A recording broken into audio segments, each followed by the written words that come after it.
SBI, IBPS, bank PO and clerk ఎగ్జామ్స్‌లో బాగా repeat అయ్యే 5 మోస్ట్ గ్రామర్ ఇంపార్టెంట్ రూల్స్‌ని ఈ వీడియోలో నేర్చుకుందాం. Let's start our rule number 76. It is first చూడండి. At dash 5 PM dash 1996 dash Monday dash 26th January. So, ఇలా ఏదైనా వచ్చినప్పుడు ఇన్, ఆన్, ఎట్ వీటన్నిటిలో మనం చాలా సార్లు కన్‌ఫ్యూజ్ అవుతూ ఉంటాం. అంటే ఇన్ ఎక్కడ యూజ్ చేయాలి? ఆన్ ఎక్కడ యూజ్ చేయాలి? ఎట్ ఎక్కడ యూజ్ చేయాలి అని. సో, అదే ఈ గ్రామర్ రూల్ అనమాట. సో, 5 పీఎం వచ్చేసరికి at 5 PM on Monday in 1996 on 26th January in April అలానే లాస్ట్ ఫ్రైడే. ఇక్కడ ఎలాంటి ప్రపోజిషన్‌ని యూజ్ చేయకూడదు. ఎందుకు ఇక్కడ ప్రపోజిషన్ అనేది మనం యూజ్ చేయట్లేదు? అలానే ఇక్కడ యూజ్ చేసిన వాటిలో ఎందుకు at 5 PM, in 5 PM or on 5 PM అని రాకుండా ఎందుకని ఎట్ అని వచ్చింది? ఈ డిఫరెన్స్‌ని చూసేద్దాం. సో, ఇక్కడ ఇన్, ఆన్, ఎట్. ఇన్ అనేది ఒక ఏరియాని గాని, ఒక వాల్యూమ్‌ని రిప్రజెంట్ చేస్తుంది. ఇన్ అనేది మనం ఎప్పుడైనా యూజ్ చేస్తున్నాము అనంటే ఒక ఏరియాని కానీ, వాల్యూమ్‌ని కానీ రిప్రజెంట్ చేసినప్పుడు. ఓకే. అప్పుడు మనం ఇన్ అనే ప్రపోజిషన్‌ని యూజ్ చేయాలి. అదే ఆన్ అయితే సర్ఫేస్‌ని రిప్రజెంట్ చేసేటప్పుడు యూజ్ చేయాలి. So, on the floor, on the chair, on the bench అలా సర్ఫేస్‌ని రిప్రజెంట్ చేసేటప్పుడు ఆన్ అనే ప్రపోజిషన్‌ని యూజ్ చేయాలి. ఎట్ అనేది ఒక పాయింట్‌ని మనం చూపిస్తున్నప్పుడు, లేకపోతే ఒక పర్టిక్యులర్ థింగ్ గురించి చెప్తున్నప్పుడు, ఒక పాయింట్ ఆఫ్ టైమ్ గురించి చెప్తున్నప్పుడు, ఇలాంటప్పుడు మనం ఎట్ అనే ప్రపోజిషన్‌ని యూజ్ చేస్తాం.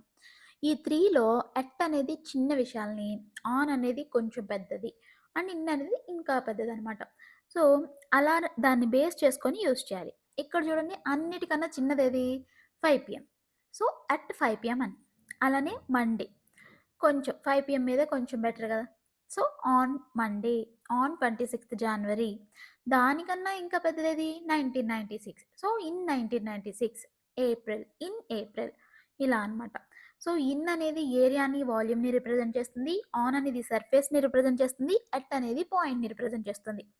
అలానే next today, tomorrow, last Monday, last Sunday, last Friday. ఇక్కడ ఇచ్చిన ఎగ్జాంపుల్స్‌లో లాస్ట్ ఫ్రైడే అన్నప్పుడు మనం ఎలాంటి ప్రపోజిషన్‌ని యూజ్ చేయకూడదు అన్నాం. ఎందుకు యూజ్ చేయకూడదంటే ఇలాంటి వర్డ్స్ వచ్చినప్పుడు మనం ప్రపోజిషన్‌ని యూజ్ చేయకూడదు. Okay. Today, tomorrow, last Monday, last Tuesday, last Friday ఇలా వచ్చినప్పుడు ఏ ప్రపోజిషన్‌ని యూజ్ చేయకూడదు. నెక్స్ట్ ఇంకా దీనిలో ఉన్న ఇంకొక కన్‌ఫ్యూజింగ్ ఏంటంటే మార్నింగ్, ఆఫ్టర్‌నూన్, ఈవినింగ్, నైట్. ఈ 4 వర్డ్స్‌ని మనం యూజ్ చేస్తూ ఉంటాం. కానీ ఈ 4 వర్డ్స్‌లో ఎప్పుడు దేన్ని యూజ్ చేయాలి అనేది మోస్ట్ ఇంపార్టెంట్ థింగ్ అనమాట. ఒకవేళ 12 ఏఎంకి ఒక మీటింగ్ ఉంది. అంటే నైట్ 12:30 ఏఎంకి ఒక మీటింగ్ ఉంది. అప్పుడు మనం గుడ్ మార్నింగ్ అని చెప్పాలా? లేకపోతే గుడ్ నైట్ అని చెప్పాలా? లేకపోతే గుడ్ ఈవినింగ్ అని చెప్పాలా? తెలీదు. ఎందుకంటే 12:30 ఏఎం అనేది మార్నింగ్ అవుతుంది. మార్నింగ్ అని చెప్తామా? లేకపోతే నైట్ ఉంది కాబట్టి అది గుడ్ నైట్ అని చెప్పి స్టార్ట్ చేస్తామా అంటే అలా కాదు. ఎక్కడైనా గానీ మనం ఈ వర్డ్స్‌లో 4 వర్డ్స్‌ని ఒక పాయింట్ ఆఫ్ టైమ్‌ని బట్టి వీటి యొక్క రిలేషన్ ఉండదు.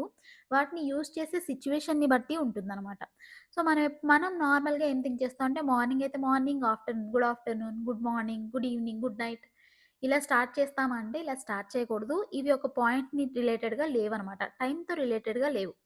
వీటిని ఎలా యూజ్ చేయాలి అనంటే మార్నింగ్‌ని గానీ, ఈవినింగ్‌ని గానీ మనం వెల్కమ్ సాలిటేషన్స్‌గా యూజ్ చేస్తూ ఉంటాం. ఓకే. మార్నింగ్, ఈవినింగ్ ఈ రెండిటిని వెల్కమ్ సాలిటేషన్‌గా మనం యూజ్ చేస్తామనమాట. గుడ్ మార్నింగ్ ఎవ్రీవన్ లేకపోతే గుడ్ ఈవినింగ్ ఎవ్రీవన్ అని అంటాం. గుడ్ నైట్ ఎవ్రీవన్ అని ఒక డిస్కషన్‌ని మనం స్టార్ట్ చేయలేం. ఎందుకని అంటే గుడ్ నైట్ అనేది డిపార్షన్ సాలిటేషన్ అనమాట. డిపార్షన్ అంటే మనం ఒకటి మాట్లాడుతున్నా గానీ, మీటింగ్ గానీ, ఏదైనా గానీ ఒకటి కంప్లీట్ అయిపోయిన తర్వాత మనం యూజ్ చేసే వర్డ్ గుడ్ నైట్ అవుతుంది. అలానే ఒకటి స్టార్ట్ చేసే ముందు యూజ్ చేసే word good morning, good evening అవుతుందనమాట. గుడ్ ఆఫ్టర్‌నూన్ అనేది ఒక న్యూట్రల్ సాలిటేషన్. సో, దాంతో స్టార్ట్ అవ్వదు, ఎండ్ అవ్వదు. సో, ఆ పాయింట్ ఆఫ్ టైమ్‌లో మనం మాట్లాడుతున్నామంటే గుడ్ ఆఫ్టర్‌నూన్ అనే వర్డ్‌ని యూజ్ చేస్తాం. అంతేకాని దీన్నే యూజ్ చేయాలి అని ఇలా ఏం లేదనమాట. అలానే మార్నింగ్‌కి, ఈవినింగ్‌కి in the morning, in the evening అనే ప్రపోజిషన్స్‌ని యూజ్ చేస్తాం. In the morning, in the evening అని. అదే ఆఫ్టర్‌నూన్‌కి, నైట్‌కి at afternoon, at night. Okay. At afternoon, at night అని యూజ్ చేస్తాం. అదే మార్నింగ్‌కి, ఈవినింగ్‌కి అయితే in the morning, in the evening అని యూజ్ చేస్తూ ఉంటాం. సో, ఈ 4 వర్డ్స్‌కి టైమ్‌తో రిలేషన్ లేదు. వాటిని యూజ్ చేసే సిట్యుయేషన్‌ని బట్టి మనకుంటుంది. So, this is all about rule number 76. So, next rule number 77. So, this is also most important and repeated rule in the examinations of bank. So, rule number 77 ఏంటంటే first example చూడండి. Both Ram as well as Shyam are good in English. So, చదవడానికి sentence కరెక్ట్‌గానే అనిపిస్తుంది. కానీ దీనిలో mistake ఉంది. Both Ram as well as Shyam కాదు. Both వచ్చినప్పుడు ఎప్పుడు కూడా మనకి బోత్ ఎండ్‌ని క్యారీ చేస్తూ ఉంటుంది. బోత్‌తో పాటు యాస్ వెల్ యాస్ రాదు. బోత్ ఎక్కడొచ్చినా గానీ దాంతో పాటు అండ్ అనే వర్డ్‌ని యూజ్ చేయాలి. అది ఫస్ట్ మిస్టేక్. సెకండ్ మిస్టేక్ వచ్చేసరికి గుడ్ ఇన్ ఇంగ్లీష్ కాదు. Good at English. Good in English కాదు. Good at English. Okay. Good అని వచ్చినప్పుడు ఎప్పుడు కూడా గుడ్ ఇన్ కాదు. Good at. గుడ్ ఎట్ అనే వర్డ్ రావాలి. సో, బోత్ వస్తే ఎండ్ ఎలా రావాలో, గుడ్ వస్తే ఎట్ అనే వర్డ్ కూడా అలా రావాలనమాట. సో, ఇక్కడ చూడండి the correction. Both Ram and Shyam are good at English. Both Ram and Shyam are good at English. ఇక్కడ ఇంకొక డౌట్ ఏంటి అనంటే, బోత్ రామ్ అండ్ శ్యామ్ అన్నాము. ఈజ్ గుడ్ ఎట్ ఇంగ్లీష్ అని రాకుండా ఆర్ గుడ్ ఎట్ ఇంగ్లీష్ అని ఎందుకొస్తుంది అంటే, బోత్ అంటే రామ్‌ని, శ్యామ్‌ని ఇద్దరిని రిప్రజెంట్ చేస్తుంది. సో, ఇద్దరున్నారంటే ప్లూరల్ ఫార్మ్ కాబట్టి ఆర్ అనేదొస్తుంది. ఇంకా బాగా గుర్తుపెట్టుకోవాలంటే బోత్ వచ్చినప్పుడు అండొస్తుంది. అండ్ వచ్చినప్పుడు ఆర్ వస్తుంది. సో, అలాగా both Ram and Shyam are good at English. ఈ వర్డ్ అనేది, ఈ సెంటెన్స్ అనేది కరెక్ట్ అవుతుందనమాట. This is all about rule number 77. And next most important rule number 78. Okay. Rule number 78 ఏంటంటే లెస్ట్. లెస్ట్. లెస్ట్ అనే వర్డ్‌ని ఎక్కడ యూజ్ చేస్తాం? ఎలా యూజ్ చేస్తాం? లెస్ట్ అనేది పాజిటివ్‌ని రిప్రజెంట్ చేస్తుందా? నెగెటివ్‌ని రిప్రజెంట్ చేస్తుందా? అంటే లెస్ట్ అనే దాన్ని అదర్‌వైజ్ అనే వర్డ్‌ని యూజ్ చేసే దగ్గర గాని, అదర్‌వైజ్ అనే మీనింగ్ వచ్చే దగ్గర లెస్ట్ అనే వర్డ్‌ని యూజ్ చేయాలనమాట. సో, నువ్విది చేయకపోతే ఇలా అవుతుంది. ఇది అవ్వకపోతే అది అలా అవుతుంది. సో, ఒకటి అవ్వకపోతే ఇంకొకటి ఏదో అవుతుంది అని ఆ రిఫ్లెక్షన్‌ని చూపించేటప్పుడు సంథింగ్ బ్యాడ్ నుంచి గుడ్ గాని, గుడ్ నుంచి బ్యాడ్ గాని ఇలాంటి వాటిని రిప్రజెంట్ చేసేటప్పుడు లెస్ట్ అనే వర్డ్‌ని యూజ్ చేస్తామనమాట. అంటే అదర్‌వైజ్ అనే వర్డ్ గాని, అదర్‌వైజ్ అనే మీనింగ్ గాని వచ్చే దగ్గర లెస్ట్ అనే వర్డ్‌ని యూజ్ చేయాలి. Next work hard lest you fail.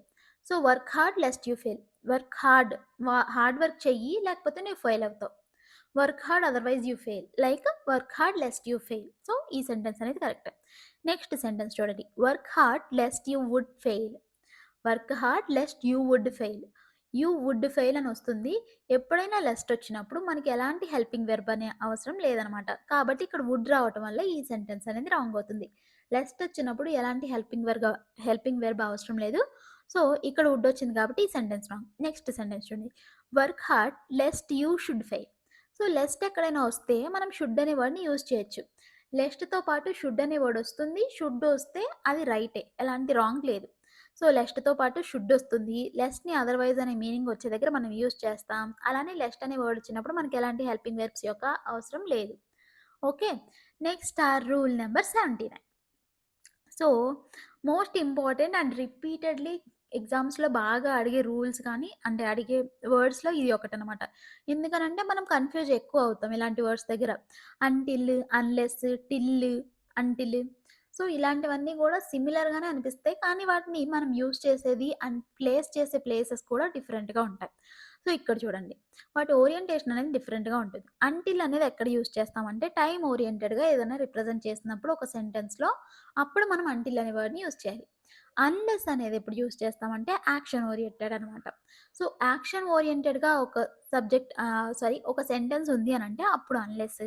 Time ఓరియెంటెడ్‌గా ఒక సెంటెన్స్ రిప్రజెంట్ చేస్తుంది అంటే అప్పుడు అంటిల్ యూజ్ చేయాలి. దీనికి examples wait for me dashed sunset. Wait for me dash sunset. So, wait for me until sunset. ఇక్కడ టైమ్‌ని రిప్రజెంట్ చేస్తుంది. నా కోసం వెయిట్ చెయ్యి సన్‌సెట్ వరకు అనంటే టైమ్ కాబట్టి అంటిల్ అనే వర్డ్‌ని యూజ్ చేసాం. అదే నెక్స్ట్ చూడండి. Dash the government reduces the talks. The talks payer bases will not increase. So, ఇది ఇక్కడ ఒక యాక్షన్‌ని రిప్రజెంట్ చేస్తుంది కాబట్టి ఇక్కడ మనం అన్‌లెస్ అనే వర్డ్‌ని యూజ్ చేసాం. సో, ఇది టైమ్‌ని రిప్రజెంట్ చేస్తుంది కాబట్టి అంటిల్, యాక్షన్‌ని రిప్రజెంట్ చేస్తుంది కాబట్టి అన్‌లెస్. ఓకే. టిల్ అనేది మిడిల్ ఆఫ్ ద సెంటెన్స్‌లో మనం యూజ్ చేయాలి. ఓకే. అంటిల్ అనేది బిగినింగ్ ఆఫ్ ద సెంటెన్స్‌లో కూడా మనం యూజ్ చేయొచ్చు. ఓకేనా? టిల్, అంటిల్ అనేవి సిమిలర్ మీనింగ్‌ని రిప్రజెంట్ చేస్తాయి. సో, అంటిల్ అనేది టైమ్ ఓరియెంటెడే కదా! సో, టిల్ అనేది కూడా టైమ్ ఓరియెంటెడే. కానీ అంటిల్‌ని ఎక్కడ యూజ్ చేయాలి? టిల్‌ని ఎక్కడ యూజ్ చేయాలి అంటే టిల్ అనే దాన్ని మనం మిడిల్ ఆఫ్ ద సెంటెన్స్‌లో కూడా యూజ్ చేయొచ్చు. బట్ అంటిల్ అనే వర్డ్‌ని మాత్రం బిగినింగ్ ఆఫ్ ద సెంటెన్స్‌లో మనం యూజ్ చేయాలి అని అర్థమనమాట. ఓకే. Next rule number 80. చూడండి. Example I like singing, dancing and to walk. Okay. నాకు సింగింగ్ చేయడం ఇష్టం, డాన్సింగ్ చేయడం ఇష్టం అండ్ వాక్ చేయడం గూడా ఇష్టం. కానీ ఇక్కడ ఏది మిస్ అయింది అనంటే ప్యారలలిజం. ప్యారలలిజం అంటే ఏంటి? ఈ సెంటెన్స్‌లో I like singing, dancing and to walk. So, ఈ 3 కూడా మ్యాచ్ అవ్వట్లేదు. ఈ మూడిటిని మ్యాచ్ చేయడమే ప్యారలలిజం అనంటే. ఒక సెంటెన్స్ ఏదైనా ఉంది అనంటే ఆ సెంటెన్స్‌లో ఉన్న ప్రతీది గూడా ప్యారలలిజంని ఫాలో అవ్వాలి. ఇక్కడ ఆ ప్యారలలిజంని ఫాలో అవ్వట్లేదు కాబట్టి ఈ సెంటెన్స్ రాంగ్ అయింది. దీనికి కరెక్ట్ సెంటెన్స్ ఏంటి అనంటే I like singing, dancing, walking. I like singing, dancing, walking. Next second sentence చూడండి. I asked my mother to cook, to rest and to prepare the dish. So, ఇక్కడ ప్యారలలిజంని ఈ sentence follow అవుతుంది. ఎలా అంటే I asked my mother to cook, to rest, to prepare the dish. Okay. ఇక్కడ to cook, to rest, to prepare. అలానే singing, dancing, walking. ఆ ప్యారలలిజంని ప్రతి సెంటెన్స్ ఫాలో అవ్వాలి. ఏదైనా సెంటెన్స్‌లో ప్యారలలిజంని ఫాలో అవ్వట్లేదంటే, ఆ సెంటెన్స్‌లో ఆ ప్లేస్‌లో ఎర్రర్ ఉంది అని అర్థం అనమాట. So, this is all about rule number 80. అలానే 120 గ్రామర్ రూల్స్‌లో 80 గ్రామర్ రూల్స్‌ని కంప్లీట్ చేశాం. ప్రతి గ్రామర్ రూల్‌ని కూడా తెలుగులో చక్కగా ఎక్స్‌ప్లెయిన్ చేశాం. మీలో ఎవరైనా ఇంకా చూడకపోతే ఆ వీడియోస్ అన్నీ కూడా మన ఛానల్ ప్లేలిస్ట్‌లో ఉన్నాయి. వెంటనే వెళ్లి చూసేయండి. ఈ వీడియో గనుక మీకు నచ్చినట్లయితే లైక్ చేయండి. మీ ఫ్రెండ్స్ అందరితో షేర్ చేయండి. ఛానల్‌ని సబ్స్క్రైబ్ చేయండి. Thank you.